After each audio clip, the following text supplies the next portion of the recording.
Hi friends, നമ്മുടെ ചാനലിലേക്ക് സ്വാഗതം. ഇന്ന് ഞാൻ തയ്യാറാക്കാൻ പോകുന്നത് നാടൻ ഒരു ഊണാണ് തയ്യാറാക്കുന്നത്. 2 തരം കറിയും ഫിഷ് ഫ്രൈയും അങ്ങനെ 1-2 ഇതുകളൊക്കെ ആയിട്ടുള്ളത് കേട്ടോ. സാധാരണ ഒരു ഊണ്. ആദ്യം നമ്മൾ ചോറ് റെഡിയാക്കി എടുത്തിട്ടുണ്ട്. ചോറ് ഞാൻ ഇതിൽ ഉൾപ്പെടുത്തിയിട്ടില്ല. ഇനി ചോറിലേക്ക് ആവശ്യമായിട്ടുള്ള കറികളാണ് ഇതിൽ ഉൾപ്പെടുത്തി കാണിക്കുന്നത്. ആദ്യം നമുക്ക് ബീട്രൂട്ട് അവിയലാണ് റെഡിയാക്കി എടുക്കുന്നത്. ബീട്രൂട്ട് ഇതുപോലെ കഴുകി വൃത്തിയാക്കി നീളത്തിൽ കട്ട് ചെയ്തെടുത്തതാണ്. അത് നമുക്ക് പാനിലേക്ക് ഇട്ട് കൊടുക്കാം. ഇനി ഇതിലേക്ക് 1/2 ടീസ്പൂണോളം ഉപ്പും 1/4 ടീസ്പൂണോളം മഞ്ഞൾപ്പൊടിയും 1/2 ടീസ്പൂണോളം മുളക് പൊടിയും ഇട്ട് കൊടുക്കുന്നുണ്ട്. ഇനി ഒരു 1/2 ഗ്ലാസ് വെള്ളം ഇതിലേക്ക് ഒഴിച്ച് കൊടുക്കുന്നുണ്ട്. എന്നിട്ടൊന്ന് നല്ലവണ്ണം മിക്സ് ചെയ്തതിന് ശേഷം അടച്ച് വെച്ച് നമുക്കിത് വേവിക്കാം.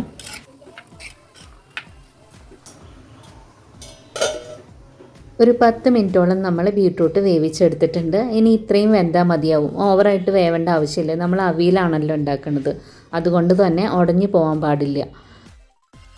ഇനി ഇതിലേക്ക് ഒരു അരമുറി തേങ്ങ ചിരവി എടുത്തിട്ടുണ്ട്. അത് നമുക്ക് മിക്സിയുടെ ജാറിലേക്ക് ഇട്ട് കൊടുത്ത് കുറച്ച് ജീരകം, ഒരു പച്ചമുളക്, 2 ചെറിയുള്ളി, കുറച്ച് മഞ്ഞൾപ്പൊടി ഇട്ടിട്ട് നമുക്ക് മിക്സിയുടെ ജാറിലിട്ട് ചെറുതായി ക്രഷ് ചെയ്തെടുക്കാം. ഈ ഒരു പരുവത്തിൽ ഇത് നമുക്ക് ഇനി വേവിച്ച് ബീട്രൂട്ടിലേക്ക് നമുക്ക് ഇട്ട് കൊടുക്കാം കേട്ടോ. ഇനി ഇതിലേക്ക് അധികം പുളിയില്ലാത്ത കട്ടത്തൈര് ഒരു 2 ടീസ്പൂണോളം ചേർത്ത് കൊടുക്കുന്നുണ്ട്. എന്നിട്ട് ഇവയെല്ലാം നല്ലവണ്ണം മിക്സാക്കി എടുക്കാം. എന്നിട്ട് 2 മിനിറ്റ് ലോ ഫ്ലെയിമിലിട്ടൊന്ന് കുക്ക് ചെയ്യാം. അതിനുശേഷം ഇനി നമ്മുടെ നല്ല വെളിച്ചെണ്ണ 1 ടീസ്പൂണോളം എടുത്ത് ഇതിന് മുകളിലേക്കായിട്ടൊന്ന് ഇട്ട് കൊടുക്കാം. എന്നിട്ട് കുറച്ച് കറിവേപ്പില കൂടെ ഇട്ട് വെച്ച് കഴിഞ്ഞാൽ നമ്മുടെ ബീട്രൂട്ട് അവിയൽ ഇവിടെ റെഡി ആയിട്ടുണ്ട്. ഇനി നമുക്ക് മീൻ വറുത്തെടുക്കാം. അതിനായിട്ട് അയില മീനാണ് എടുത്തിട്ടുള്ളത്. കഴുകി വൃത്തിയാക്കി ഇതുപോലെ വരഞ്ഞു വെച്ചിട്ടുണ്ട്. 1 ടീസ്പൂൺ മുളക് പൊടിയും 1/4 ടീസ്പൂൺ മഞ്ഞൾപ്പൊടിയും ആവശ്യത്തിന് ഉപ്പും പിന്നെ വെളുത്തുള്ളി ഇഞ്ചി പേസ്റ്റാണ് ഇതിലേക്ക് കുറച്ച് ചേർത്ത് കൊടുക്കുന്നത്. എന്നിട്ട് ഒരു ഇത്തിരി നല്ല വെളിച്ചെണ്ണയും കൂടെ ഒഴിച്ചു കൊടുത്ത് നല്ലവണ്ണം ഒന്ന് തിരുമ്മി നമുക്ക് മീനിലേക്ക് തേച്ച് പിടിപ്പിക്കാം. മസാലയൊക്കെ നല്ലവണ്ണം തേച്ച് റെഡിയാക്കി വെച്ചിട്ടുണ്ട്. ഇനി ഇതൊരു 10-15 മിനിറ്റ് റെസ്റ്റ് ചെയ്യാനായിട്ട് വയ്ക്കാം. ഇനി നമുക്ക് ഈ സമയം കൊണ്ട് നമുക്ക് കറി ഉണ്ടാക്കാം. അപ്പം നമ്മൾ പരിപ്പ് മുരിങ്ങക്കായൊക്കെ ഇട്ടുള്ള തേങ്ങ അരച്ച് വെക്കുന്ന ഒരു കറിയാണ്. അപ്പോൾ അതിനായിട്ട് പരിപ്പ് നമ്മൾ കുക്കറിൽ വേവിച്ചെടുക്കുകയാണ് കേട്ടോ.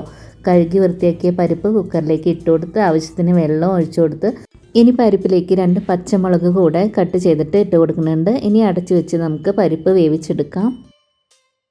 ഇനി പരിപ്പ് വെന്ത് വരുന്ന സമയം കൊണ്ട് നമുക്ക് മുളക് വറുത്തെടുക്കാം. ഉണക്കമുളക് ഉണ്ടല്ലോ, കൊണ്ടാട്ട മുളക്, അത് നമ്മൾ എണ്ണയിലേക്ക് ഇട്ട് കൊടുത്തിട്ട് വറുത്തെടുക്കുകയാണ് ഒരു ഗോൾഡൻ യെല്ലോ കളർ ആവണ വരെ. അപ്പോൾ നിങ്ങളുടെ അവിടെയൊക്കെ എന്താ പേര് പറയാമെന്ന് എനിക്കറിയില്ല. നമ്മുടെ അവിടെ കൊണ്ടാട്ട മുളക് എന്നാണ് പറയാറ് കേട്ടോ. അപ്പോൾ നമ്മളത് വറുത്ത് കോരി എടുത്തിട്ടുണ്ട്. ഇനി ഇതേ എണ്ണയിൽ തന്നെ നമുക്ക് പപ്പടവും കാച്ചിയെടുക്കാം. പപ്പടമൊക്കെ നമ്മളിതുപോലെ കാച്ചിയെടുത്തിട്ടുണ്ട്. ഇനി നമ്മൾ വറുക്കാനായിട്ട് എടുത്ത് വെച്ച മീനുണ്ടല്ലോ, അത് നമുക്ക് ഈ എണ്ണയിൽ ഇട്ടിട്ട് നമുക്ക് ഫ്രൈ ആക്കി എടുക്കാം കേട്ടോ. ഈ ഒരു സമയം നമ്മുടെ പരിപ്പ് നല്ലവണ്ണം വെന്ത് വന്നിട്ടുണ്ട്. ഞാനത് ഓഫാക്കിയിട്ട് ഇറക്കി വെച്ചിട്ടുണ്ട് കേട്ടോ. മീനൊക്കെ ഇപ്പം നല്ലവണ്ണം ഫ്രൈ ആയി വന്നിട്ടുണ്ട്. ഇനി നമുക്കിതൊരു വേറെ പ്ലേറ്റിലേക്ക് മാറ്റി കൊടുക്കാം. ഇനി നമുക്ക് നമ്മൾ വേവിച്ച് വെച്ച പരിപ്പുണ്ടല്ലോ, അതിലേക്ക് മുരിങ്ങക്കായ കട്ട് ചെയ്തത് നമ്മൾ ഇതിലേക്ക് ഇട്ട് കൊടുക്കുകയാണ്. ഇനി ഒരു തക്കാളി നമ്മൾ കട്ട് ചെയ്തതും ഇതിലേക്ക് ഇട്ട് കൊടുക്കുന്നുണ്ട്. ഇനി ഇതിലേക്ക് ഒരു 1/4 ടീസ്പൂണോളം മഞ്ഞൾപ്പൊടിയും 1/2 ടീസ്പൂണോളം മുളക് പൊടിയും ടേസ്റ്റിന് ആവശ്യമായിട്ടുള്ള ഉപ്പും കൂടെ ചേർത്ത് കൊടുത്ത് ഇനി ഇതിലേക്ക് കുറച്ച് വെള്ളം കൂടെ ചേർത്ത് കൊടുത്ത് നമുക്ക് കുക്കർ അടച്ച് വെച്ച് വേവിക്കാം. വിസിലടിക്കുന്നതിൻ്റെ തൊട്ട് മുന്നിലായിട്ട് നമുക്കിത് ഓഫാക്കണം. വിസിലടിക്കാൻ പാടില്ല കേട്ടോ, അല്ലെങ്കിൽ നമ്മുടെ മുരിങ്ങക്കായ വെന്ത് ഉടഞ്ഞു പോകും. ഈ ഒരു പരുവത്തിലാണ് നമ്മൾ ഓഫാക്കി എടുത്തിട്ടുള്ളത്. ഇപ്പോൾ നോക്കിയാൽ വെന്തിട്ടുമുണ്ട്, എന്നാൽ ഉടഞ്ഞു പോയിട്ടില്ല, അങ്ങനെ ഒരു പരുവത്തിൽ കേട്ടോ. ഇനി ഒരു 1/4 കപ്പോളം തേങ്ങ എടുത്തിട്ടുണ്ട്. അതിലേക്ക് കുറച്ച് ജീരകം, 2 ചെറിയ ഉള്ളി, കുറച്ച് മഞ്ഞൾപ്പൊടി ഇട്ട് ആവശ്യത്തിന് വെള്ളം ഒഴിച്ച് നല്ല പേസ്റ്റ് ആക്കിയിട്ട് നമുക്ക് അരച്ചെടുക്കണം. ഇപ്പം നമ്മൾ അരച്ചെടുത്ത തേങ്ങ നമുക്ക് കറിയിലേക്ക് ഒഴിച്ചു കൊടുക്കാം. ഇനി കുറച്ചുകൂടെ വെള്ളം മിക്സിയുടെ ജാറിൽ കുറച്ചുകൂടെ വെള്ളം ഒഴിച്ചു കൊടുത്തിട്ട് ഒന്ന് കലക്കിയിട്ട് ഇതിലേക്ക് വീണ്ടും ഒഴിച്ചു കൊടുക്കാം കേട്ടോ.